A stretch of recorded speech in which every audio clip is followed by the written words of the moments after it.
Sinibak sa pwesto ang dalawang pulis na tumulong umano para makapagpulong ang kaanak ng ilang nawawalang sabungero kasama ang mga nakakulong na pulis na sangkot sa kaso. Aminado ang abogado ng defense team na nakipagpulong siya sa ilan sa mga kaanak at nagbigay ng tiga 20,000 pesos pero wala raw itong kapalit. Balitang hatid ni Mariz Umali. Ipinarating ng ilang kaanak ng mga missing sabungero ang pangambang ilan sa kanila ang naaareglo na ng kampo ni Atong Ang.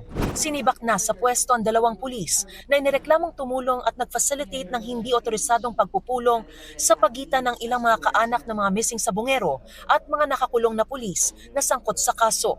Tinukoy ng PNP ang mga na-relieve bilang sina Police Lieutenant Nadim Malang, tagapagsalita ng Highway Patrol Group, at Police Major Reynaldo Paniebe Jr., OIC ng Custodial Service Unit na may hawak sa kustodiya ng mga nakakulong na pulis.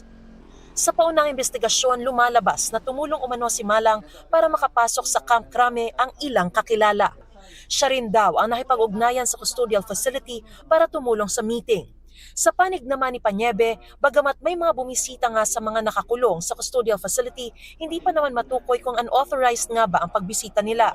Wala pa po kaming matibay na pagkukunan ng ebidensya kung nagkaroon talaga ng pagtanggap ng mga unauthorized visitors doon po sa ating mga persons under police custody. Hindi po natin sinasabi na agad guilty yun ng dalawang individual na personnel natin.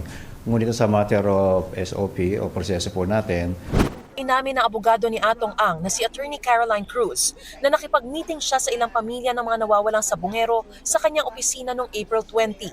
Pero hindi umano siyang nag-initiate ng meeting na ito, kundi mismong ang mga pamilya. Sabi niya umano sa kanila, hinahanap din niya ang totoo kaya pumayag sa niya ay hindi nakaschedule na meeting. Inamin niya nagbigay siya ng pera sa mga ito bilang pinansyal na tulong ng walang kapalit. 20,000 pesos lamang umano ito na tigli 500 piso at hindi 40,000 pesos na tigli 1,000 piso gaya ng sumbong. Giit ni Cruz, malinis ang kanyang konsensya at handa niyang harapin ang aligasyon ng mga pamilya sa tamang forum. Mariz Umali nagbabalita para sa GMA News.